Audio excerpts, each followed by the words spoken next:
Le film commence par montrer une lycéenne nommée Anna Nonomura, qui est dans un restaurant avec son père. Portant un kimono et s'habillant très joliment, il s'avère qu'Anna est sur le point d'être jumelée par son père pour remplacer sa sœur aînée, qui refuse le match car elle a déjà un petit ami. Son père dit à Anna qu'elle sera fiancée au petit-fils du chef de Takaba Corporation, Sotan Takaba. Par conséquent, il demande à Anna d'être douce et polie afin que le jumelage réussisse et n'embarrasse pas la réputation de leur famille. Peu de temps après, Sotan Takaba est enfin arrivé. Le père de Anna, Shigeru, a ensuite salué le vieil homme avec beaucoup de respect tout en le remerciant pour le jumelage.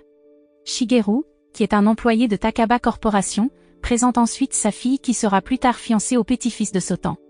Cependant, Shigeru présente Anna comme Yukari, sa sœur aînée qui prévoit d'être fiancée au petit-fils de Sotan.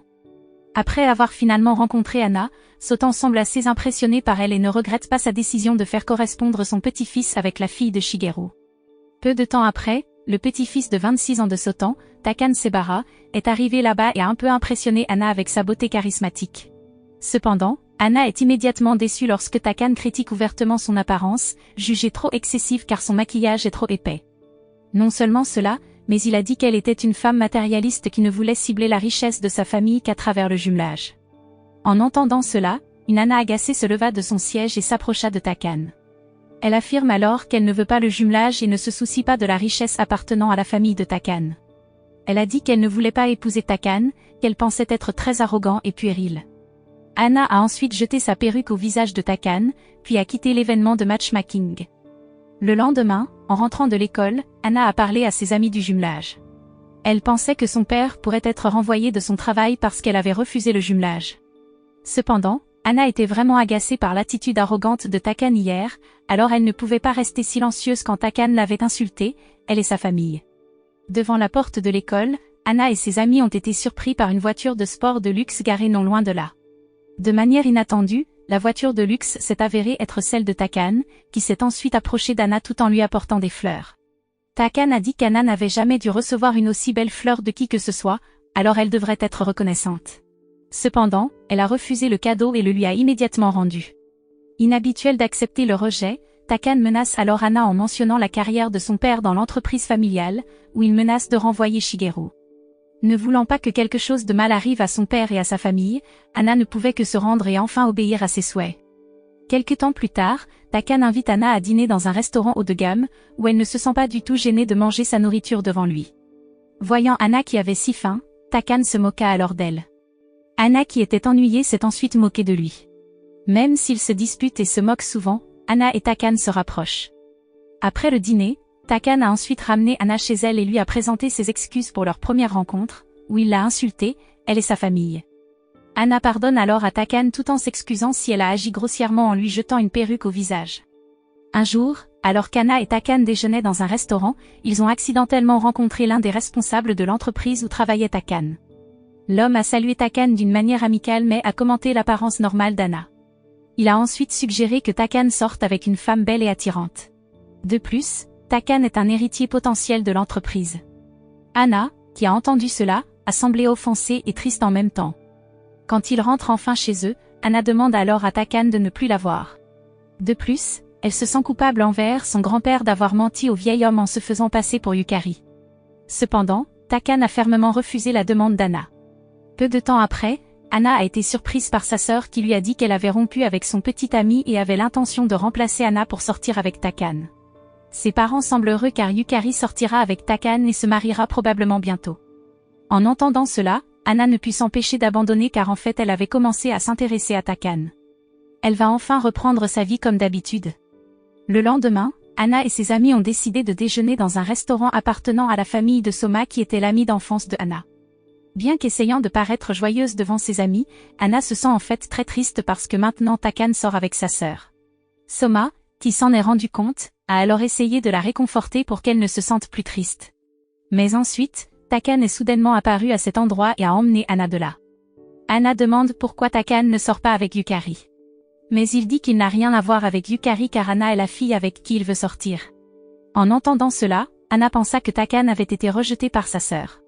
Cependant, il insiste sur le fait qu'il ne veut vraiment pas sortir avec Yukari. Takane semble plus intéressé par Anna car elle est la seule femme qui ne montre aucun intérêt pour son apparence ou sa richesse. Jusqu'à présent, Toutes les femmes qui l'approchent ne recherchent qu'un statut social élevé et une richesse appartenant à sa famille. Anna, qui fut surprise d'entendre cela, le poussa alors contre le mur et l'embrassa. Le lendemain, Anna et Takan repensaient encore à leur baiser d'hier. Peu de temps après, Takan a reçu un appel de son grand-père concernant une réunion à laquelle assisteraient des invités importants et des responsables de l'entreprise. Takan invite alors Anna à se rendre à l'événement pour l'accompagner. À cause de cela, il a envoyé une robe luxueuse et des chaussures chères qu'elle porterait pour assister à cet événement important. Pour faire court, Takan vient ensuite chercher Anna chez elle et a l'air tellement fascinée par sa beauté. En arrivant là-bas, Anna avait l'air très surprise car elle ne s'attendait pas à ce que le manoir de Takaba se révèle être un palais aussi magnifique. Cependant, lorsqu'elle entre à l'intérieur, les gens commencent à chuchoter à son sujet. Takan demande alors à Anna d'agir comme si elles étaient déjà amoureuses car il s'avère que le grand-père de Takan a l'intention de l'installer avec une autre femme. Après s'être rencontrés et avoir eu une conversation sérieuse, le grand-père de Takan a finalement approuvé la relation entre Takan et Anna et a décidé de continuer le jumelage. Cependant, la relation entre Takan et Anna s'est avérée être la vedette des responsables de l'entreprise qui ont déclaré qu'Anna ne méritait pas d'être la compagne de Takan car elle n'était que la fille d'un humble employé. Il semble inquiet que la relation entre Takan et Anna ne fasse que donner une mauvaise image de leur entreprise. Anna a apparemment accidentellement entendu cela et s'est ensuite sentie triste. Mais ensuite, Takan s'est levé et l'a défendue, elle et sa famille. Il est ensuite parti parce qu'il pensait que la réunion était une perte de temps. Takan poursuit ensuite Anna, qui a l'intention de quitter le manoir de Takaba parce qu'elle ne mérite pas d'être à cet endroit. Anna dit à Takan qu'elle ne le reverra plus à partir de maintenant et lui demande de ne plus la revoir. Même si elle était déterminée à l'oublier, elle se sentait toujours triste parce qu'elle l'aimait vraiment.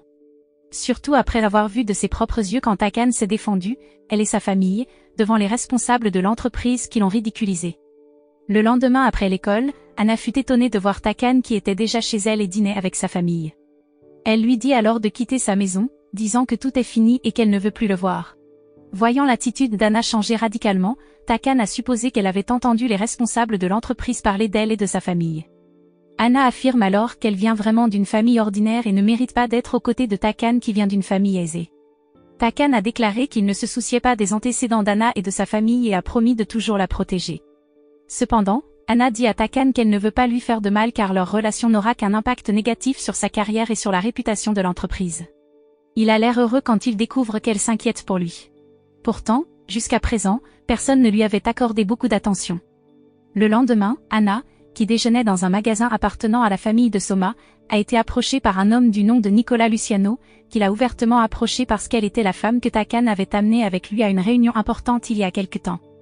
Au même moment, Takan, qui était chez Anna en attendant qu'elle rentre de l'école, a été surprise d'apprendre que Luciano était maintenant arrivé au Japon pour démarrer une nouvelle entreprise.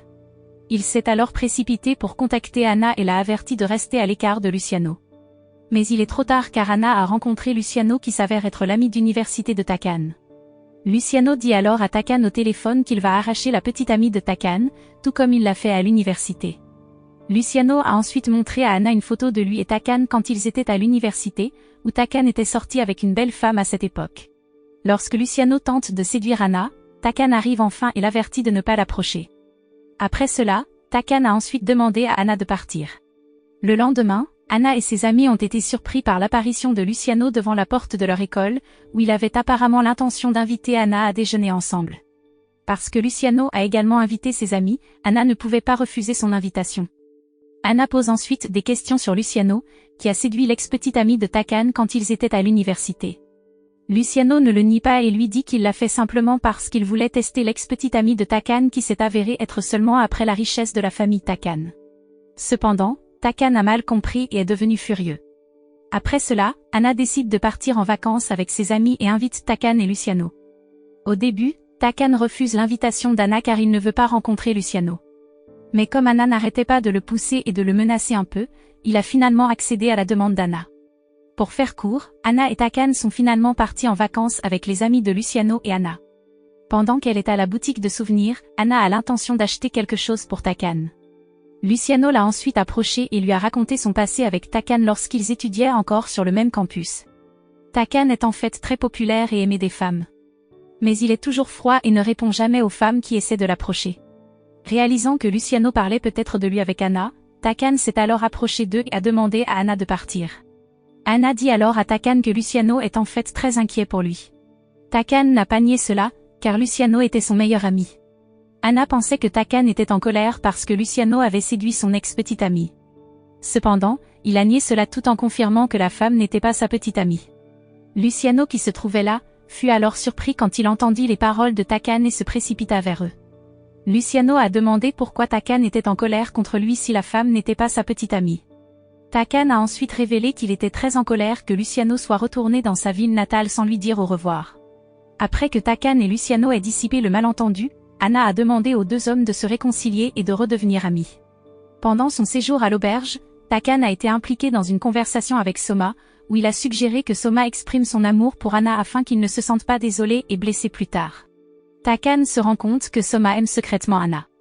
Cette nuit-là, après avoir joué un match de tennis de table contre Takane, Soma s'est légèrement blessé à la jambe parce qu'il était trop impatient de battre Takane. Anna, qui s'inquiétait pour Soma, s'est alors approchée de lui et lui a dit qu'il ne devrait pas prendre Takane trop au sérieux, qui était puéril. Soma dit à Anna que Takane a en fait un esprit plus mature lorsqu'il traite avec d'autres personnes et n'agit que de manière enfantine devant elle. Après cela, Anna dit à sa meilleure amie qu'elle n'a en fait aucune relation avec Takane. Il jouait juste à un jeu d'amour dans lequel celui qui tombe amoureux et déclare l'amour en premier sera considéré comme un perdant, et le jeu est terminé. Anna est déterminée à battre Takane dans le jeu, le faisant tomber amoureux et lui avouer ses sentiments pour elle. Le lendemain, Anna et Takane se rendent dans un temple sur les conseils de Luciano.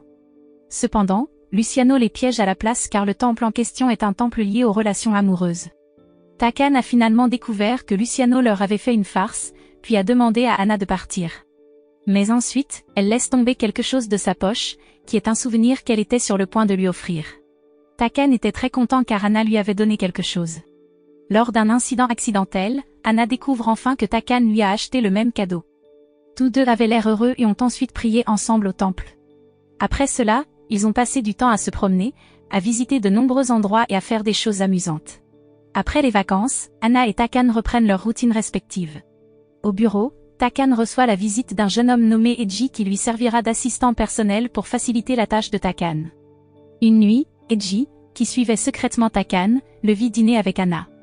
En voyant Anna porter un uniforme de lycéenne, Eiji sut immédiatement qu'elle était vraiment une lycéenne comme les rumeurs le disaient depuis le début. Il a ensuite signalé cela à l'oncle de Takane, qui lui avait en fait ordonné d'espionner Takane et de rechercher ses faiblesses afin qu'il puisse le remplacer à la tête de l'entreprise. Le lendemain, Eiji rencontre Anna et se présente comme l'assistant personnel de Takane. Eiji, sachant qu'Anna faisait toujours semblant d'être Yukari pour tromper le grand-père de Takane, demanda alors à Anna de quitter Takane. En tant qu'héritier de l'entreprise, Takane porte une si grande responsabilité. De plus, il doit maintenir la bonne réputation de sa famille. Pour cette raison, Eiji ne veut pas que Anna détruise la vie de Takane, car elle est la plus grande faiblesse de Takane qui peut être exploitée par des personnes qui veulent faire tomber Takane et sa famille. En entendant les mots d'Eiji, Anna est devenue frustrée car, dès le début, elle avait réalisé que s'ils continuaient ce qu'ils avaient fait, cela ne ferait que blesser Takane plus qu'elle. Takane a apparemment réalisé que quelque chose était arrivé à Anna parce qu'elle avait l'air sombre. Il essaie alors de lui remonter le moral en lui donnant une boîte de boissons énergisantes pour qu'elle puisse retrouver la bonne humeur. Voyant ce que Takane a fait pour elle, Anna a alors été émue et déterminée à rester avec lui jusqu'à ce que l'un d'eux tombe amoureux et que le jeu soit terminé. Le lendemain, Anna rencontre Eiji et lui dit qu'elle ne quittera pas Takane car ils ne sortent pas ensemble. Elle continuera ce qu'elle a fait avec Takane, jusqu'à ce qu'il décide enfin quand tout se terminera car toutes les décisions sont entre ses mains. Eiji sembla surpris d'entendre les paroles d'Anna, ne s'attendant pas à ce qu'Anna ait une telle détermination et un tel courage. Eiji se précipita pour le signaler à l'oncle de Takane. Cependant, l'oncle de Takane devient très en colère parce que ce qu'il veut, c'est quelque chose qui peut détruire la carrière et l'estime de soi de Takane devant sa famille. Il a ensuite réprimandé Eiji pour avoir été considéré comme incompétent pour faire la tâche qu'on lui avait ordonné de faire.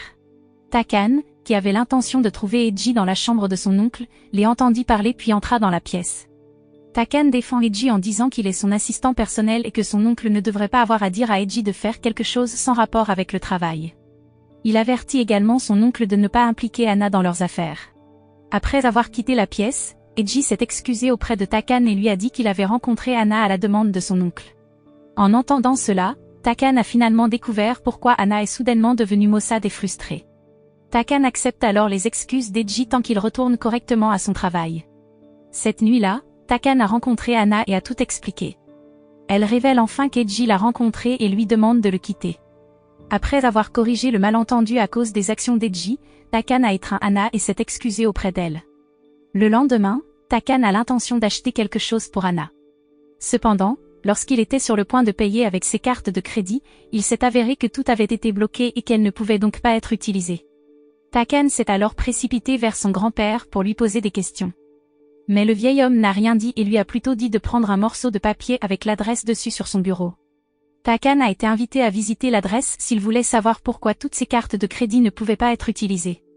En arrivant là-bas, Takane a été très surpris car l'adresse était un vieil immeuble qui avait l'air délabré et démodé. Son grand-père l'a alors appelé et lui a dit que désormais, Takane vivrait là-bas sans aucune facilité. Il n'a reçu que 10 000 yens comme frais de subsistance pendant un mois et n'a pas été autorisé à utiliser les installations ou à retourner travailler à la Takaba Corporation. À cause de cela, Takane a été forcé de chercher du travail ailleurs, qui s'est avéré être la succursale de la Takaba Corporation, où travaillait le père de Hana. Takane, qui a finalement rencontré Shigeru, même s'il s'était efforcé de l'éviter, lui a alors tout raconté et lui a demandé de ne rien dire à Hana afin qu'elle ne s'inquiète pas pour lui. D'autre part, Hana qui était très inquiète car elle ne pouvait pas contacter Takane pendant plusieurs jours, a alors appelé Luciano et lui a demandé de chercher où se trouvait Takane. Luciano s'est alors rendu à l'appartement où habitait Takane et a découvert qu'il n'y habitait plus. Luciano a alors appelé Hana et a promis de continuer à chercher où se trouvait Takane. Pendant ce temps, Takane doit maintenant travailler encore plus dur après avoir été licencié en tant que directeur. Il doit économiser de l'argent pour que ses maigres revenus puissent subvenir à ses besoins jusqu'à la fin du mois. Vivre une vie médiocre est complètement nouveau pour Takane, et il essaie de s'habituer à une vie simple. Hana, qui s'inquiète de plus en plus de l'état de Takane, cherche alors désespérément à se rendre à la Takaba Corporation pour trouver des informations sur lui. Là, Hana rencontre Eiji qui l'informe que Takane ne travaille plus dans l'entreprise car il a été démis de ses fonctions de directeur. Eiji dit que Takane vit maintenant dans un simple appartement tout en donnant l'adresse à Hana. Sachant cela, elle pensait que tout ce qui était arrivé à Takane était à cause d'elle. Cependant, Eiji assure à Hana que tout cela n'a rien à voir avec elle et la décision du grand-père de Takane, dont le but est inconnu. Pour faire court, Hana s'est précipitée à l'adresse où vivait Takane et l'a finalement rencontré dans la rue. Voyant Hana qui venait vers lui, Takane courut pour l'éviter et verrouilla la porte en arrivant à l'appartement. Elle essaie de le convaincre d'ouvrir la porte car fuir les ennuis n'est pas la nature de Takane qui est généralement toujours arrogant et défie tout ce qui se présente à lui. Cependant, Takane ne semble pas en mesure d'accepter sa condition, qui est maintenant tombée dans la pauvreté. De plus, il avait honte d'Hana. Il a ensuite ouvert la porte et lui a dit de rentrer chez elle tout en donnant de l'argent comme tarif. Dans la soirée, Luciano, qui a enfin obtenu l'adresse de la nouvelle résidence de Takane, s'est alors rendu à l'appartement de Takane car il était très inquiet pour son meilleur ami. Luciano a ensuite félicité Takane qui avait commencé à mûrir car il ne semblait pas triste malgré le fait de vivre avec des limitations. Mais Takane est triste car il s'inquiète pour Hana. Luciano a alors suggéré que Takane révèle tout à Hana car elle s'inquiétait pour lui. Cependant, Takane pense qu'Hana pourrait se sentir mal avec son état actuel de ne rien avoir. En entendant cela, Luciano l'a alors convaincu qu'Hana n'était pas une femme matérialiste, donc elle comprendrait certainement la situation de Takane et l'accepterait telle qu'il est. Luciano a apporté de la nourriture à Takane et lui a remis une note qu'il a trouvée à l'entrée. Takane a immédiatement découvert que l'argent était l'argent qu'il avait précédemment donné à Hana pour le voyage aller-retour. Le lendemain, Soma, sachant qu'Hana était si inquiète pour Takane, lui proposa alors de rencontrer Takane car maintenant il devait vraiment avoir besoin de sa présence à ses côtés. Cependant, Hana dit à Soma que Takane lui a interdit de le revoir, car, selon lui, elle ne peut pas l'aider. Soma a ensuite convaincu Hana que Takane pourrait avoir honte d'elle à cause de sa situation actuelle, alors il a dit cela. Hana s'en est finalement rendu compte et a décidé d'aider Takane selon ses capacités. Lorsque Takane vient de rentrer du travail, il a été surpris de trouver Hana en train de préparer le dîner dans son appartement. Elle informe que la porte de l'appartement de Takane est déverrouillée, elle peut donc y entrer. Il lui a immédiatement dit de rentrer chez elle parce qu'il ne voulait pas qu'il lui arrive quelque chose de mal. Surtout maintenant, Takane n'a plus rien, donc il ne peut pas protéger Hana. En entendant cela, elle s'est alors énervée et lui a donné un coup de poing dans le ventre pour qu'il tombe. Hana dit alors à Takane qu'elle aime vraiment voir un Takane frustré et impuissant. Elle affirme qu'elle n'est pas une femme matérialiste qui a besoin de robes chères, de la nourriture d'un restaurant chic ou de voitures de luxe tout en lui rappelant qu'elle n'est pas intéressée par son beau visage ou sa richesse. Après avoir grondé Takane, Hana l'invitait alors à dîner ensemble, où ils mangent ensuite le plat fait maison de Hana avec beaucoup d'enthousiasme. Arrivée à la maison, Anna a parlé à sa famille de la situation actuelle de Takane. Même si Takane n'a plus rien, elle sera toujours à ses côtés car le plus important pour elle n'est pas la richesse de Takane mais sa personnalité. Au fil du temps, Anna et Takane se rapprochent. Elle lui rend souvent visite dans son appartement et prépare un délicieux dîner. Takane semble vivre calmement et heureux grâce à la présence d'Anna, qui accompagne toujours ses journées.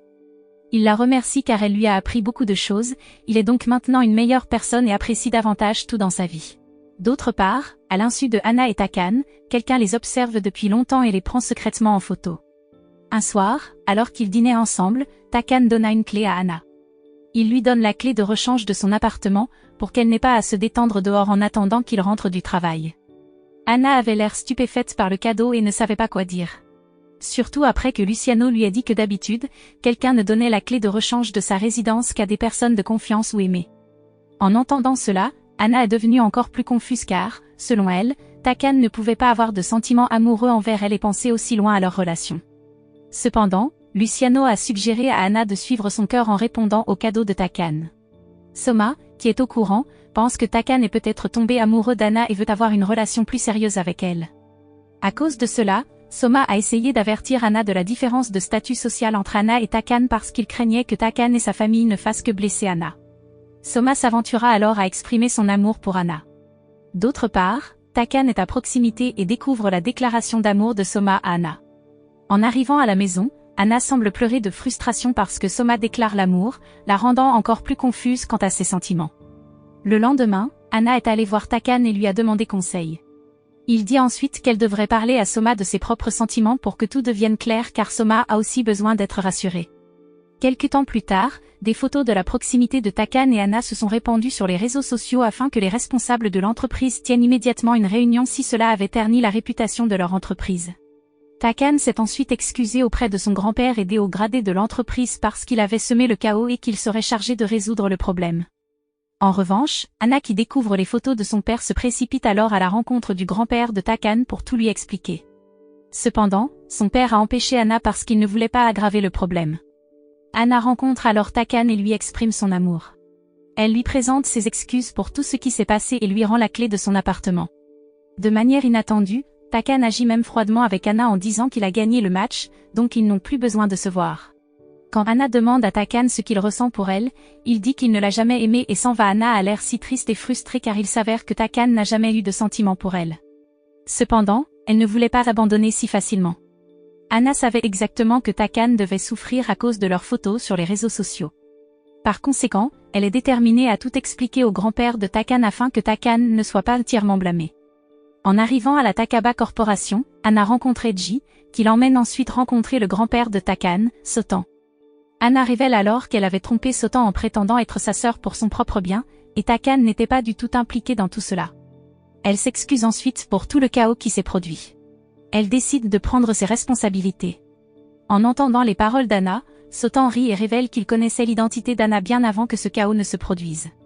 Il lui a ensuite dit que Takane avait résolu le problème et était prêt à assumer la responsabilité de tout ce qui s'était passé en démissionnant de l'entreprise.